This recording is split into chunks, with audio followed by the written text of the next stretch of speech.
She bop, he bop, we bop, I bop, you bop, bop, we bop, he bop, bop. I don't even understand. Testing one, two, three. Testing one, two, three. Let's talk about being a bully. Okay, so my personal feeling about bullies in general is basically what I think everyone's opinion should be about bullies, and that's that bullies suck. End of tweet. And if we're talking about horror movies, then I would have to amend that statement and say that bullies suck and they were asking for it because nobody likes a bully. I mean, well, maybe some of you do, but those of us that don't have some sort of weird, deep rooted torture kink, um, bullies tend to serve no real purpose in life than to remind us how much humanity sucks, sometimes on a small scale and sometimes on a larger scale. Like the only purpose that I think that they actually serve other than that is that they either make heroes or they make more monsters. Sometimes they fuck around and make both, a little from column A, a little from column B. But bullies on a whole function in the social ecosystem of life. Most of the time, we encounter them in our school years because we're all just trying to figure our stuff out. And some of us have parents that could have benefited from a little court order therapy somewhere along the way. But however they entered our lives, they are an ugly part of our society. Or rather, they're more like the barbarians of any given social ecosystem in that they tend to choose violence or cruelty over any other action.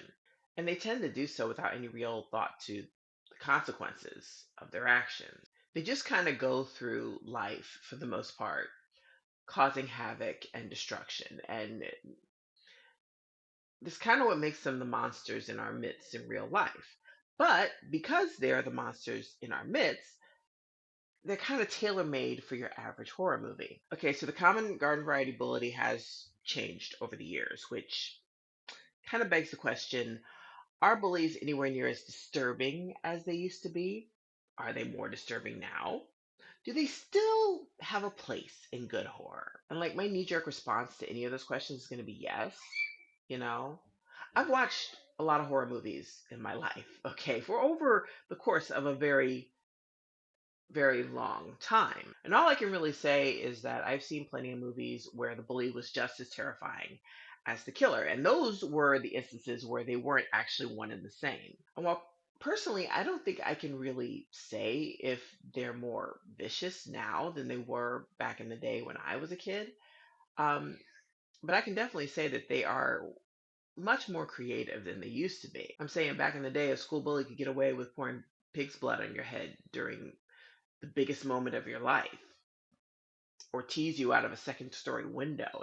And yeah, those are pretty messed up things and also pretty frightening things, but I think that that level of viciousness is still the same, but the ammunition has changed.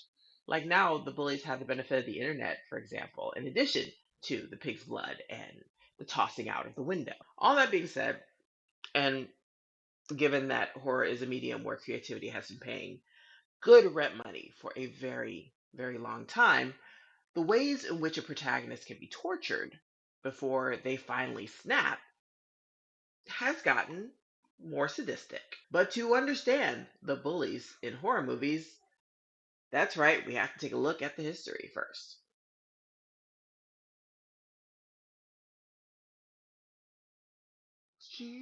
Okay, so according to Google, it's pretty much impossible to pin down exactly when the first instance of bullying in horror movies began. But most historians do agree that it was probably around 1896 in the silent film Le Meneur de Diable.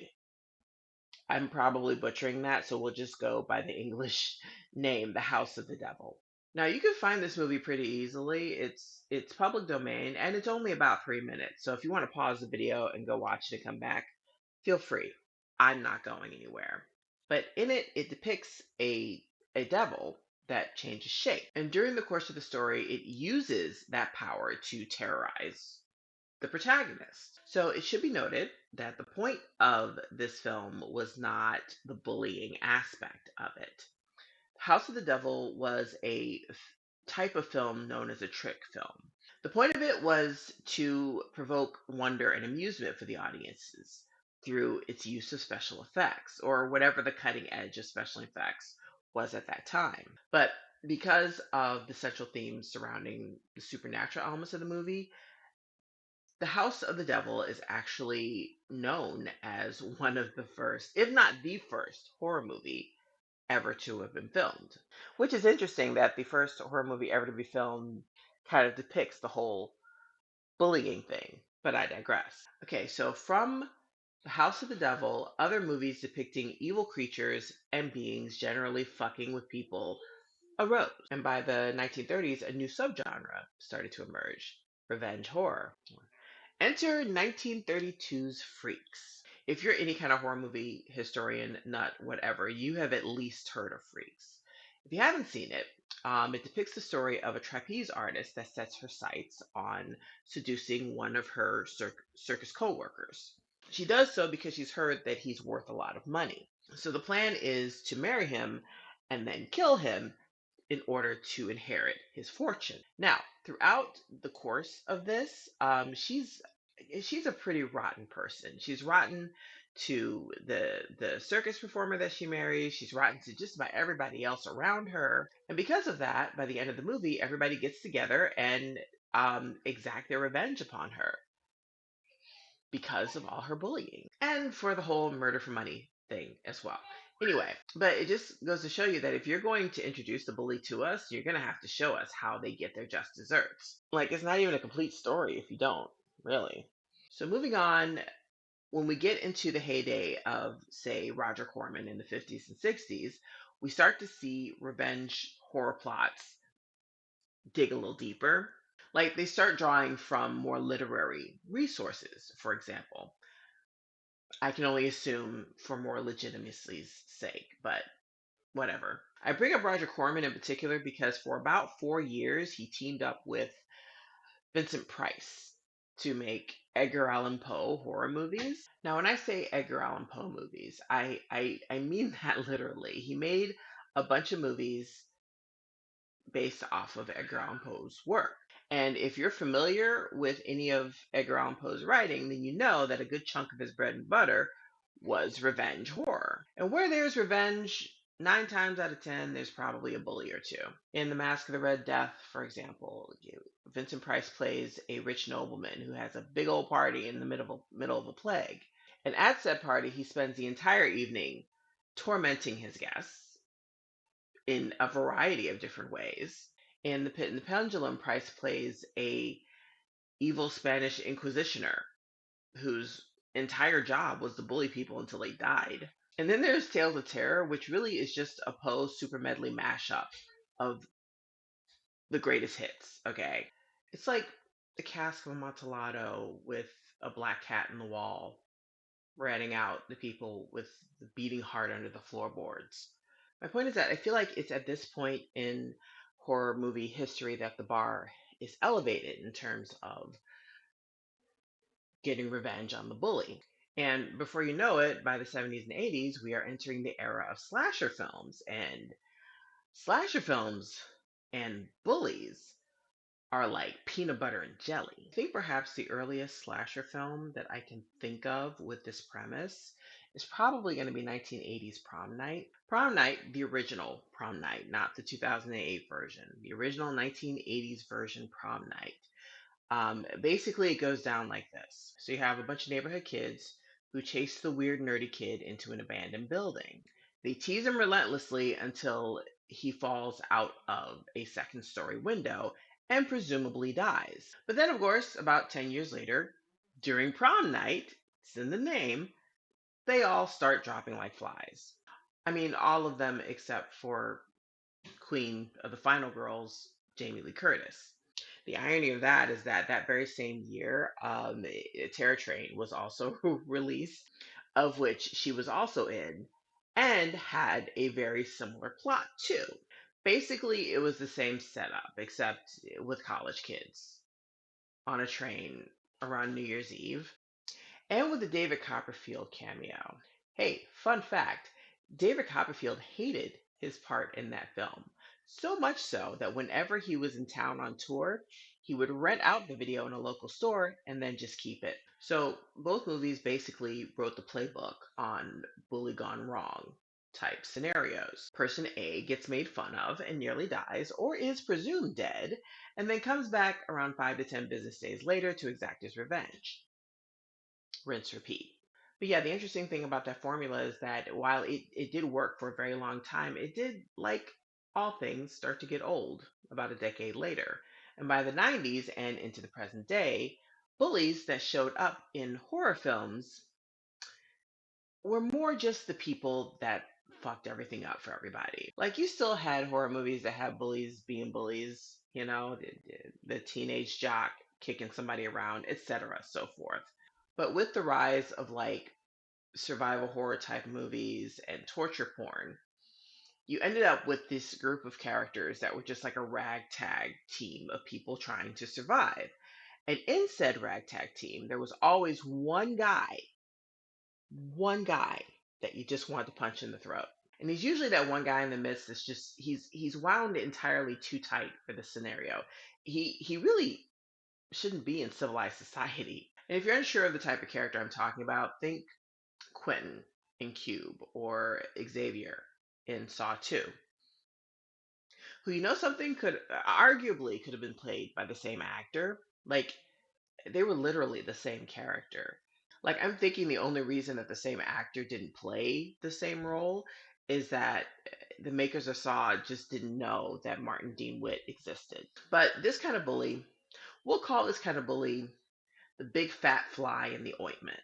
The big fat fly in the ointment is probably the worst kind of bully that there is because they just spend the whole movie making things worse. Like they just go around riling everybody up and sometimes maiming or killing other team members for God knows what reason. And then to make matters worse, they're usually the last of the survivors. Now, thankfully, they are almost never the last one standing because I think we would all riot if that happened. But yeah, nobody likes that particular type of bully because I feel like I always, every time I watch that type of bully in action in one of these movies, my feeling really is just that if we just kick him off the boat now, early in the movie, we could save ourselves a lot of trouble. But yeah, the bully evolution over the years is what it is because, well, we've evolved. The evolution evolved. Like, it's no longer enough for us as an audience to be scared by a guy in a hockey mask, or at least not just by that. As time goes on, horror movie watchers are looking for more and more nuanced characters in their movies, believe it or not. So, all that being said, let me fire off a few of my favorites for you to check out. Of course, at the tippy top of my list has got to be Carrie. And I don't feel like I should have to explain that to you. If you're watching this, I'm sure you are at least familiar with the adaptation. Now, when I say Carrie, by the way, I mean the 1976 version. I am not talking about any of the. I'm I'm talking about the original. Okay, the rest of them are trash, with the exception of the only sequel, Carry the Rage. That was fire. The rest of them, flush them down the toilet. See, the cool thing about Carrie is that it's a timeless message about precisely why you don't fuck with the weird kid. Like having been the weird kid in school, it put me in this weird existential crisis when I was growing up. Like for years, I couldn't think of any logical reason why Carrie had to die at the end of the movie. Sorry, 50-ish spoiler alert there. Like by my perception, at least when I was young, Carrie should have rode off into the sunset after destroying the entire town. I mean, now I get it. You can't like torch an entire town, which by the way is what happens in the original story. But you can't torch an entire town and just go on with your life like nothing happened. So second on the list is probably going to be Ginger Snaps. Ginger Snaps I rank pretty high in my book for a couple of reasons. Well, for more than a couple of reasons. Like, I'll probably do a video on werewolf movies in particular at some point in time, but since we're focusing on bullying, The thing about Ginger Snaps is that it is not a movie specifically about bullying at all. Like, that's not the point, but it most certainly doesn't hurt, does it? So, the protagonist, Ginger, and her sister, Bridget, are just two goth girls living out their goth lives in a Canadian suburb somewhere. And then one day, Ginger gets attacked by a werewolf, and from there, she wolfs out, wolfs in, whatever. And along the way, her biggest detractors get what's coming to them. It's basically what I feel Teen Wolf should have been. Lastly, I am going to throw a newer one into the mix, 2022's Sissy. So unlike Ginger Snaps, the point of this movie is the bullying. Like, our main character gets mercilessly bullied as a child, and on the same day that this happens, she loses her very best friend. Years later, she runs into that best friend who promptly invites her to her bridal party. And then later to a cabin in the woods where our protagonist finds out that the girl that teased her all those years ago is not only there, but a part of her friend circle. Now, if you haven't seen this one, I'm not going to spoil it for you. But I will tell you that it takes the old kid that got teased and got revenge on her bullies thing into the new century in some new, neat, fun ways. I would highly advise you check that one out if you don't check any of them out that I have recommended, especially if bullies that get theirs is your thing. But yeah, I will conclude this particular video essay by saying that bullies suck. I mean, like, as a person who was once a victim of several bullies in my childhood, every time I watch a horror movie where a bully gets theirs in the end, it heals my inner child a little bit. So that's it for this week's video essay. Thank you so much for listening to me rant. Once again, this week, I post a new video every 2 weeks, so make sure you subscribe so you don't miss the next one. With all that being said, see you next time. Bye.